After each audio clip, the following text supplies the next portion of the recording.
ఇక వివరాలకు వెళ్తే ఐటీ ఉద్యోగుల ప్రయాణాన్ని మరింత సౌకర్యవంతంగా మార్చే లక్ష్యంతో హైదరాబాద్ జూబ్లీ హిల్స్లోని జేఆర్సీ కన్వెన్షన్లో డైలీ షటిల్ సేవలను రవాణా శాఖ మంత్రి పొన్నం ప్రభాకర్ ప్రారంభించారు. ఈ కార్యక్రమంలో టీపీసీసీ ప్రచార committee chairman Madhu Yashki Goud, additional transport commissioner Ramesh నిర్వాహకులు పాల్గొన్నారు. ఈ సందర్భంగా మంత్రి పొన్నం ప్రభాకర్ మాట్లాడుతూ హైదరాబాద్ను గ్లోబల్ సిటీగా తీర్చిదిద్దే దిశగా ప్రభుత్వం ప్రజా రవాణా వ్యవస్థను మరింత బలోపేతం చేస్తుందన్నారు. పర్యావరణ పరిరక్షణకు ప్రాధాన్యమిస్తూ డైలీ షటిల్ సేవల్లో కూడా ఎలక్ట్రిక్ వాహనాల వినియోగాన్ని ప్రోత్సహించాలని సూచించారు. ప్రజలకు మెరుగైన ప్రయాణ సౌకర్యం కలిగించేందుకు లాస్ట్ మైల్ కనెక్టివిటీ అభివృద్ధి, కొత్త ఆర్టీసీ బస్సుల అందుబాటు, రోడ్డు భద్రత కోసం రిఫ్లెక్టర్ వ్యవస్థ వంటి పలు సంస్కరణలను ప్రభుత్వం అమలు చేస్తుందని మంత్రి తెలిపారు.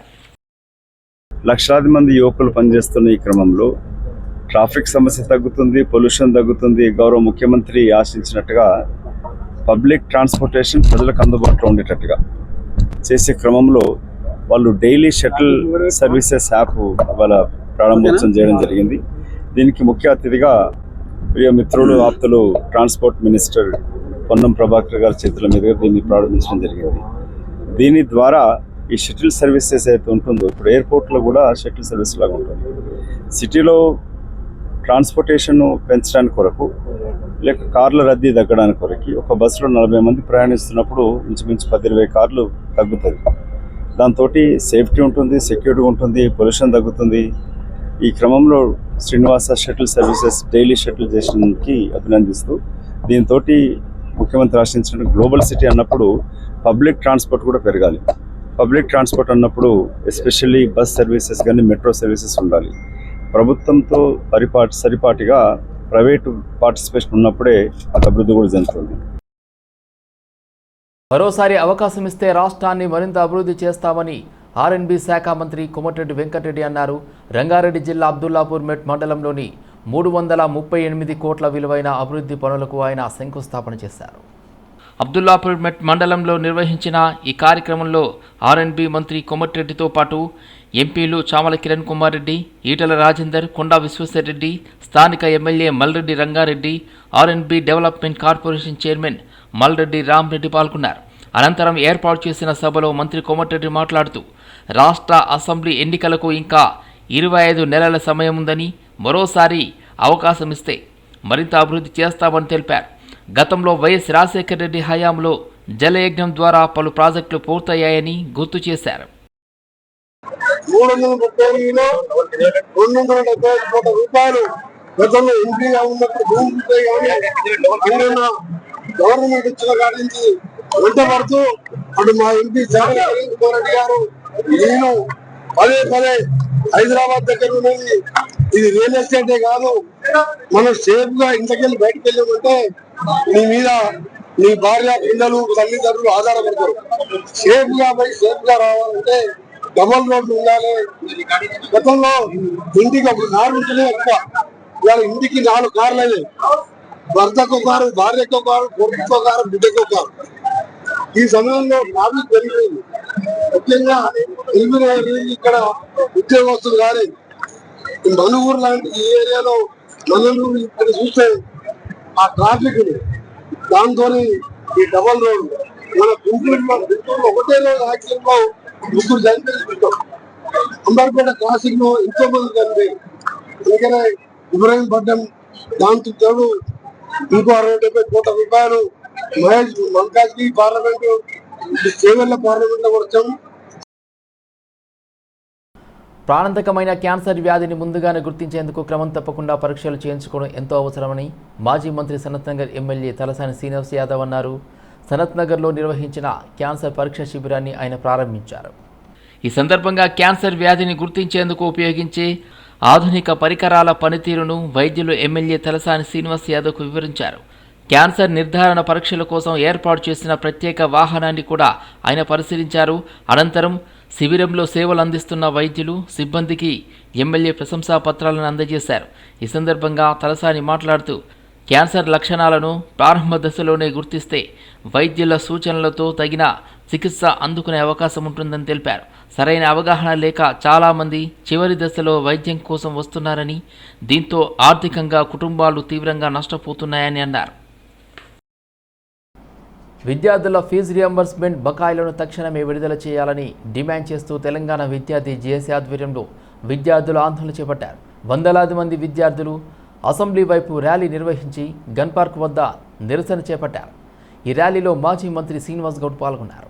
తెలంగాణ విద్యార్థి జేఏసీ చైర్మన్ వేముల రామకృష్ణ ఆధ్వర్యంలో నిర్వహించిన ఈ ర్యాలీలో మాజీ మంత్రి శ్రీనివాస్ గౌడ్ పాల్గొన్నారు. ఫీజు రియంబర్స్మెంట్ బకాయిలు చెల్లించకపోవడంతో విద్యార్థులు, కళాశాలలు తీవ్ర ఇబ్బందులు ఎదుర్కొంటున్నాయని విద్యార్థి నేతలు ఆవేదన వ్యక్తం చేశారు.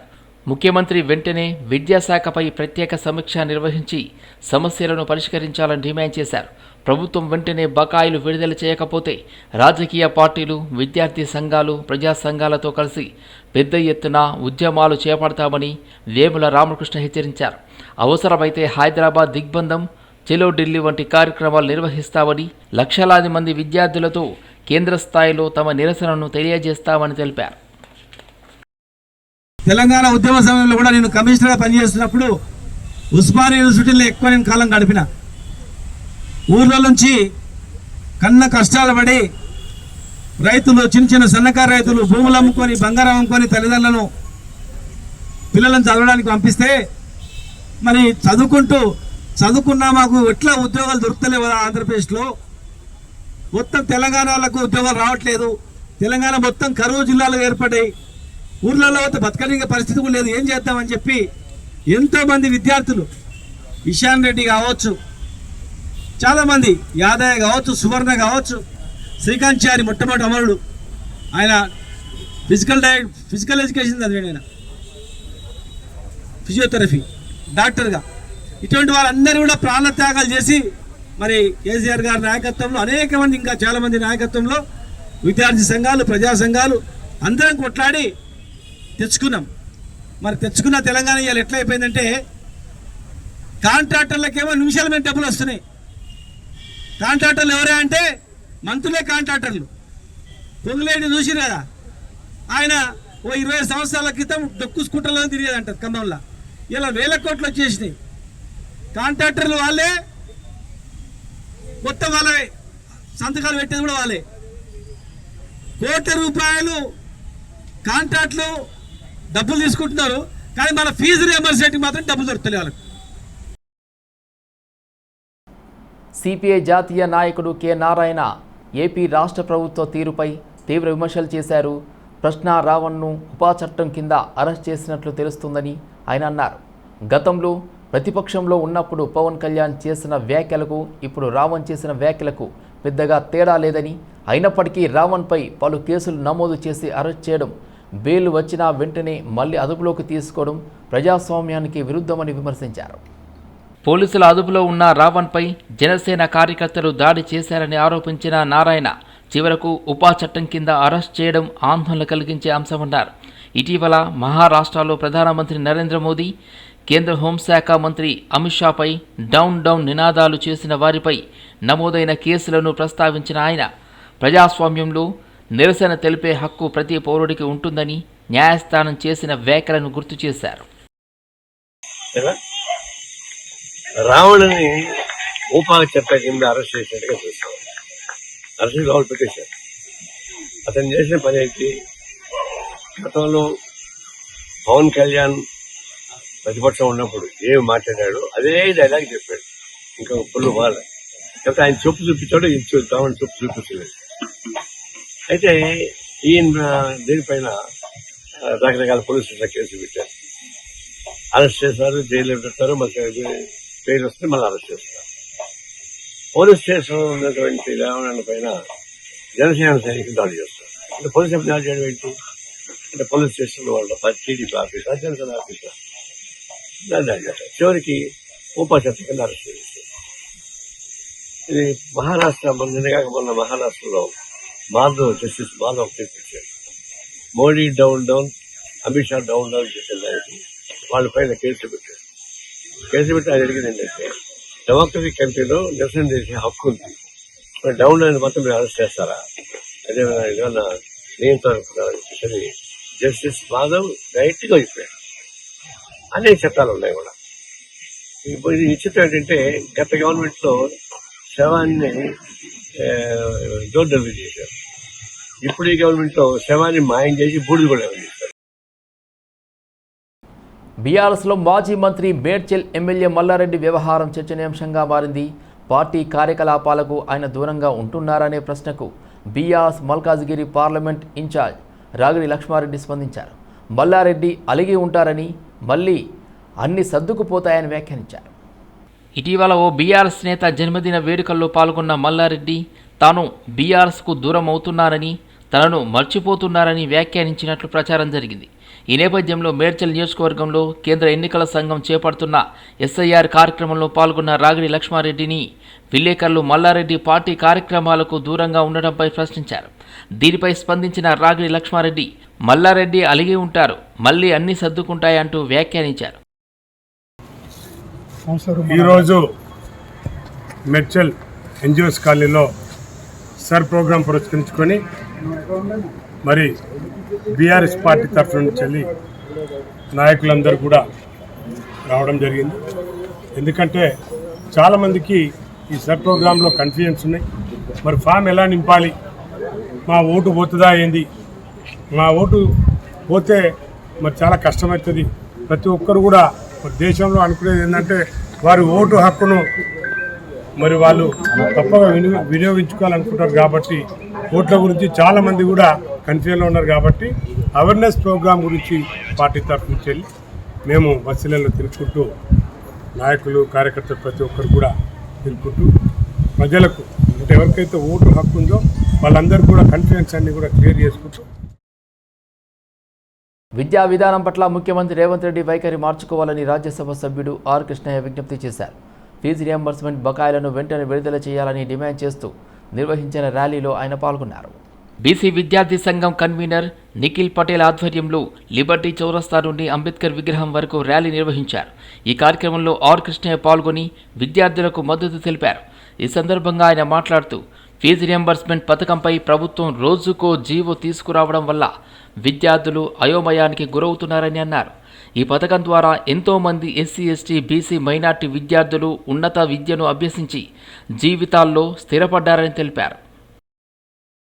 ఎస్సీ, ఎస్టీ, బీసీ విద్యార్థుల 8,000 కోట్ల బడ్జెట్ పెండింగ్ లో ఉన్నది. మరి ముఖ్యమంత్రి గారికి సోయి లేదా, ఏడవండుకున్నాడు. 8,000 కోట్లు విద్యాశాఖ మంత్రి ముఖ్యమంత్రి గారి దగ్గర ఉన్నది, ఏం చేస్తుండు? ఎస్సీ, ఎస్టీ, బీసీ విద్యార్థులు ఎన్నో రకాల ఇబ్బందులు పడుతారు. 2 ఏళ్ళు అవుతుంది, ఒక్క రూపాయి కూడా విడుదల చేయట్లేదు. ఎస్సీ, ఎస్టీ, బీసీ విద్యార్థులకు తక్షణమే 8,000 కోట్లు ఆగస్టు 15 లోపలే విడుదల చేయాలని డిమాండ్ చేస్తున్నా. ఇంకోటి బీసీ వెల్ఫేర్ శాఖ మంత్రి వారిని ఏం చేస్తున్నారని అడుగుతున్నా. కోట్ల లక్షలాది మంది చదువుకొని తమ జీవితాలు బాగుపడుతున్నారు. ఇట్లాంటి గొప్ప పథకాన్ని ఎవరు చెప్పిన ముఖ్యమంత్రి? ఎస్సీ, ఎస్టీ, బీసీలు చదువుకుంటుంటే ఎవరు లేకపోతున్నారు. మీరే ముఖ్యమంత్రులు, మీరే మంత్రులు, మీరే ఎమ్మెల్యేలు. కనీసం మా పిల్లలు, బీసీ పిల్లలు, ఎస్సీ, ఎస్టీ పిల్లలు చదువుకుంటే కూడా ఓర్వరా? రెండోది, ముఖ్యమంత్రి విద్యా విధానం పట్ల తన వైఖరి మార్చుకోవాలి. ఫీజుల రియంబర్స్మెంట్కి ఏమో డబ్బులు ఇవ్వవు. ఇంకొక వైపు 23,000 స్కూళ్లను రద్దు చేస్తున్నారు. అదేవిధంగా ఉన్నత పాఠశాలలు కూడా రద్దు చేయాలని ఆలోచిస్తున్నాం. ఉన్నతత్వం ఏంటిది, ఇంకా ఇవన్నీ ఏంటి? అదేవిధంగా తల్లిదండ్రులు పిల్లలకు దూరం, తల్లిదండ్రులు దూరం, అమెరికాలో ఉన్నారు కూడా ఉన్నారు దూరం. ఇది వైఖరి కాదు. మొన్న ప్రభుత్వ పాఠశాలలు, కార్పొరేట్ పాఠశాలల కంటే బీసీ గురుకులాల లోపల 99% ఫలితాలు. నగర రహదారులపై ఆర్టీఏ అధికారులు, ట్రాఫిక్ పోలీసులు తమను వేధించడం వెంటనే నిలిపివేయాలని డిమాండ్ చేస్తూ కాంక్రీట్ మిక్సర్ కార్మికులు ఆర్టీఏ కార్యాలయం వద్ద ఆందోళన చేపట్టారు. వందలాది మంది కార్మికులు ఆర్టీఏ కార్యాలయానికి చేరుకోగా తొలుత వారిని లోపలికి అనుమతించకపోవడంతో రోడ్డుపై బైఠాయించి నిరసనకు ప్రయత్నించారు. అనంతరం అధికారులు వారిని కార్యాలయంలోకి అనుమతించగా ఆర్టీఏ కమిషనర్ కార్యాలయం ఎదుట బైఠాయించి తమ నిరసనను కొనసాగించారు. ఈ సందర్భంగా కార్మికులు మాట్లాడుతూ ట్రాఫిక్ పోలీసులు మరియు ఆర్టీఏ అధికారుల వేధింపుల కారణంగా తమ జీవనోపాధి తీవ్రంగా దెబ్బతింటుందని, తమ కుటుంబాలను పోషించుకోవడం కూడా కష్టంగా మారిందని ఆవేదన వ్యక్తం చేశారు. తమ సమస్యలను ప్రభుత్వం, సంబంధిత అధికారులు వెంటనే పరిష్కరించి అనవసర తనిఖీలు, వేధింపులు నిలిపివేయాలని వారు డిమాండ్ చేశారు.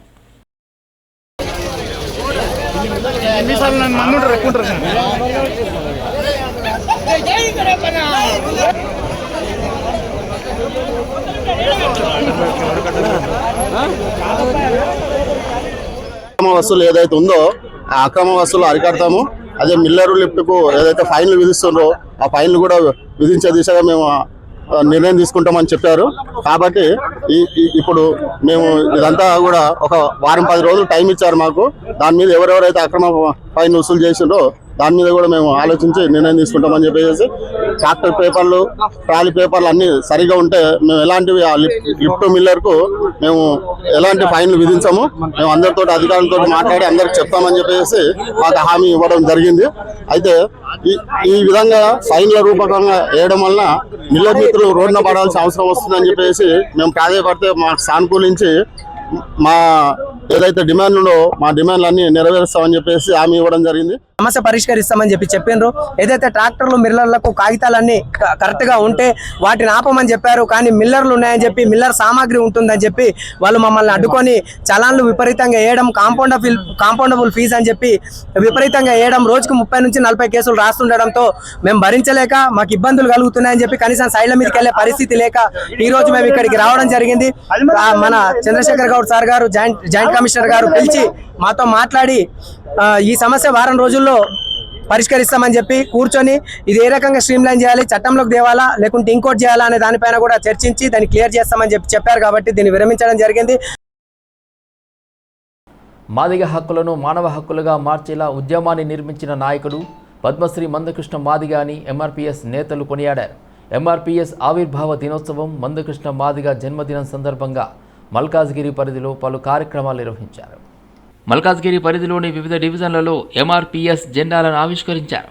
ఈ కార్యక్రమంలో ఎంఆర్పీఎస్, వికలాంగుల హక్కుల పోరాట సమితి, ఇతర అనుబంధ సంఘాల ప్రతినిధులు పాల్గొన్నారు. ఈ సందర్భంగా ఎంఆర్పీఎస్ జాతీయ నాయకులు మేడ్చల్ మల్కాజ్గిరి జిల్లా ఇన్ఛార్జ్ తిప్పారపు లక్ష్మణ్ మాదిగ మాట్లాడుతూ 32 సంవత్సరాల క్రితం ఎంఆర్పీఎస్ను స్థాపించి అణగారిన వర్గాలు, పేదలు, వికలాంగులు, మహిళలు, విద్యార్థుల సమస్యలపై మందకృష్ణ మాదిగ అనేక ఉద్యమాలు నిర్మించారని తెలిపారు. ఎంఆర్పీఎస్ మాదిగ రిజర్వేషన్ పోరాట సమితి 32వ ఆవిర్భావ దినోత్సవాన్ని వికలాంగుల హక్కుల పోరాట సమితి మరియు ఎంఆర్పీఎస్ మాదిగ రిజర్వేషన్ పోరాట సమితి ఆధ్వర్యంలో ఘనంగా నిర్వహించడం జరిగింది. గౌరవ శ్రీ మందకృష్ణ మాదిగ గారు మాదిగ జాతి బాగుండాలని, మాదిగలు బాగుపడాలని, మాదిగ జాతికి సమాజంలో ఒక గుర్తింపు ఉండాలని చెప్పేసి, మాదిగలు అణిచివేతకు గురి కాకుండా ఉండాలని చెప్పేసి, ఏబిసిడి వర్గీకరణ అయితేనే మాకు న్యాయం జరుగుతుందని చెప్పేసి ఎంఆర్పీఎస్ మాదిగ రిజర్వేషన్ పోరాట సమితి 32 ఏళ్ల క్రితము నిర్మించి అనేక ఉద్యమాలు, అనేక పోరాటాలు చేసి ఈరోజు విజయం సాధించిన ఘనత గౌరవ శ్రీ మందకృష్ణ మాదిగ గారిది. అదేవిధంగా వృద్ధులు, వితంతులు, వికలాంగులు, ఒంటరి మహిళలు వీళ్ళు ఒక ఇంట్లో వాళ్ళ బతికే ఒక దీనంగా ఉంటుంటే వాళ్ళకి ఇచ్చే 200 పింఛను ఏమాత్రం సరిపోదని చెప్పేసి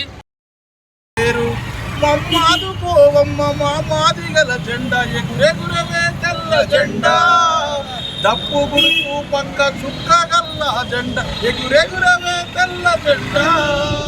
వృద్ధులకు కావచ్చు, వితంతులకు కావచ్చు, ఒంటరి మహిళలకు కావచ్చు, ఆరోగ్యశ్రీ పథకం కావచ్చు, ఎస్సీ ఎస్టీ ఉద్యోగులకు ప్రమోషన్లు, రిజర్వేషన్ కావచ్చు, మహిళల మీద జరుగుతున్న హత్యలు, అత్యాచారాల మీద 32 రాష్ట్రాలు కావచ్చు, ఎస్సీ ఎస్టీ యాక్ట్ సుప్రీంకోర్టు కొట్టేసినప్పుడు దేశవ్యాప్తంగా ఉద్యమం చేసి తిరిగి హక్కును కాపాడే చరిత్ర ఇవాళ మందకృష్ణ దక్కిందని కూడా మేము సభాముఖంగా మీకు గుర్తు చేస్తున్నాం. రెండోది ఏంటంటే ఈ జెండా కింద ఎంఆర్పీఎస్ జెండా మాదిగ హక్కులు, ఆత్మగౌరవం నిర్వహించిన జెండా మానవ హక్కుల కోసం పనిచేసిందని చెప్పి సకారంగా మేము గుర్తు చేస్తున్నాం. కాబట్టి ఈ జెండాను కాపాడుకోవాల్సిన బాధ్యత ఇవాళ ఎస్సీ ఎస్టీ బీసీ మైనార్టీలది ఉందని చెప్పేసి కూడా నేను గుర్తు చేస్తున్నాను. ప్రజల భద్రత కోసం ఎండనక, వాననక, పగలనక, రాత్రనక రోడ్లపై విధులు నిర్వహించే ట్రాఫిక్ పోలీసులు తమ ఆరోగ్యంపై ప్రత్యేక శ్రద్ధ వహించాలని మల్కాజ్గిరి ట్రాఫిక్ ఏసీపీ సుబ్బయ్య అన్నారు. ఆరోగ్యమే విధి నిర్వహణకు ప్రధాన బలమని ఆయన పేర్కొన్నారు. మల్కాజ్గిరి పోలీస్ కమిషనర్ సుమతి ఆదేశాల మేరకు ట్రాఫిక్ 1 డీసీపీ పర్యవేక్షణలో రెటినోవా ఫౌండేషన్ ఆధ్వర్యంలో మల్కాజ్గిరి ట్రాఫిక్ పోలీస్ స్టేషన్లో ఉచిత ఆరోగ్య పరీక్షల శిబిరం నిర్వహించారు. ఉదయం 9:30 గంటల నుండి మధ్యాహ్నం 3 గంటల వరకు జరిగిన ఈ శిబిరంలో ట్రాఫిక్ పోలీస్ సిబ్బందికి వివిధ వైద్య పరీక్షలు నిర్వహించారు. ఈ సందర్భంగా ఏసీపీ సుబ్బయ్య మాట్లాడుతూ రోజంతా ట్రాఫిక్ నియంత్రణలో ఉండే సిబ్బంది శారీరకంగా, మానసికంగా ఆరోగ్యంగా ఉంటేనే ప్రజలకు మెరుగైన సేవలు అందించగలుగుతారన్నారు. ప్రతి ఒక్కరూ క్రమం తప్పకుండా వైద్య పరీక్షలు చేయించుకోవాలని సూచించారు. భువనగిరి అసెంబ్లీ నియోజకవర్గం మాజీ ఎమ్మెల్యే తెలంగాణ ఉద్యమకారుడు కొమ్మిడి నరసింహారెడ్డి కన్నుమూశారు. వృద్ధాప్య అనారోగ్యాలతో హైదరాబాద్ నిమ్స్లో చికిత్స పొందుతూ తుదిశ్వాస విడిచారు. ఆయన మృతితో కుటుంబ సభ్యులు, అభిమానులు, భువనగిరి నియోజకవర్గ ప్రజలు విషాదంలో మునిగిపోయారు. కొమ్మిడి నరసింహారెడ్డి 83 ఏళ్ల వయసులో కన్నుమూశారు. నెల రోజులుగా నిమ్స్లో చికిత్స పొందుతున్న ఆయన ఆరోగ్యం విషమించడంతో మృతి చెందినట్లు వైద్యులు ప్రకటించారు. జూలై 8న ఆయన అంత్యక్రియలు నిర్వహించనున్నట్లు కుటుంబ సభ్యులు తెలిపారు. యాదాద్రి భువనగిరి జిల్లా బీబీ నగర్ మండలం బ్రాహ్మణపల్లి గ్రామానికి చెందిన కొమ్మిడి నరసింహారెడ్డి 1978 నుండి 1985 వరకు భువనగిరి ఎమ్మెల్యేగా 2 పర్యాయాలు పనిచేశారు. నేషనల్ డెమోక్రటిక్ పార్టీ, ప్రజా చైతన్య వేదిక వ్యవస్థాపకుడిగా, ప్రత్యేక తెలంగాణ ఉద్యమంలో భాగస్వామిగా ఆయన గుర్తింపు పొందారు.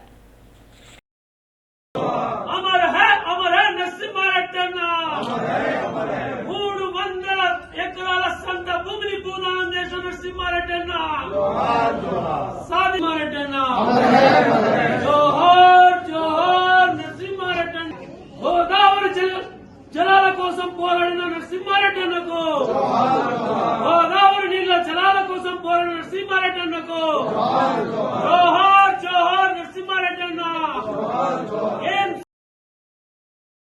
నిజామాబాద్ జిల్లాలో సంచలనం సృష్టించిన భర్త హత్య కేసులో పోలీసులు కీలక విషయాలు వెల్లడించారు.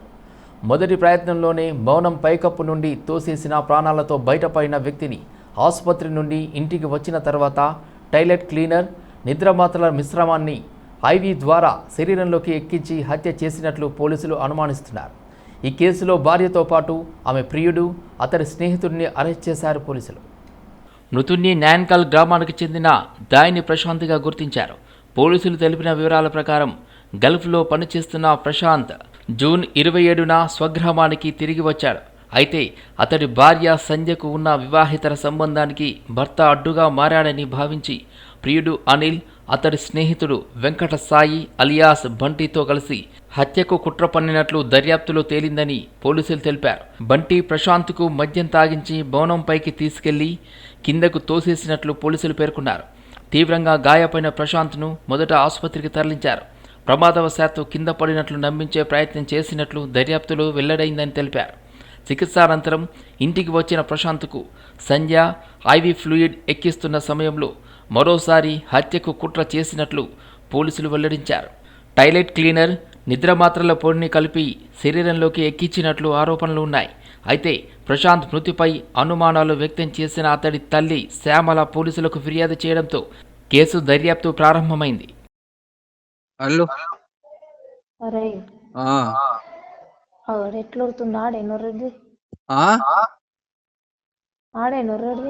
కాదు రోల్ వస్తలేదు. ఏ టైం అన్నా కానీ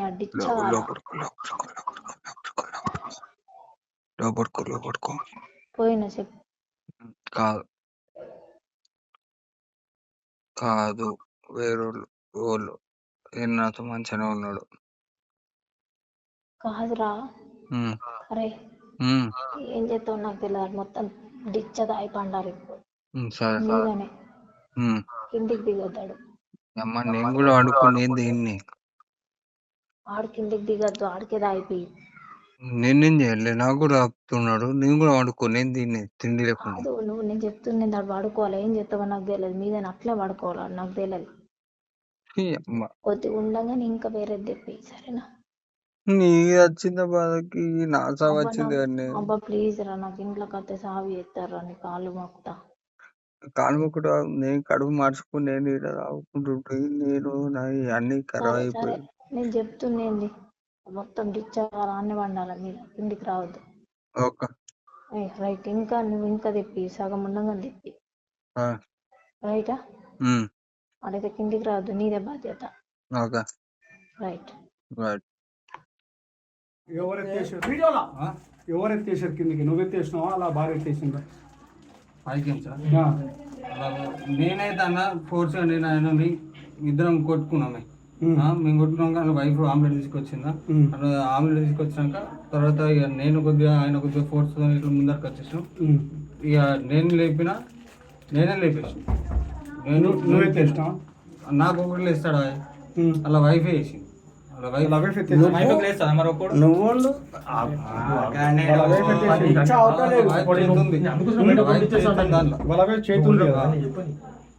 ఇదంతా ప్రీ ప్లాంటే కదా, ఇదంతా ప్రీ ప్లాంటే కదా. ఆమె ప్లాన్ నువ్వు ఏం చేయదు, ఆమె ప్లాన్ ఇదంతా తాగిపోయిందని చెప్పింది ఆమెనే. దానికి డబ్బులు ఇచ్చింది, మీరిద్దరు కలిసి ఒకటేసారి లేపేసారు. అంటే ఇట్లా కాలు గుంజంగానే పడ్డాడు, కిందికి వెళ్ళి కాలు గుంజేసారు.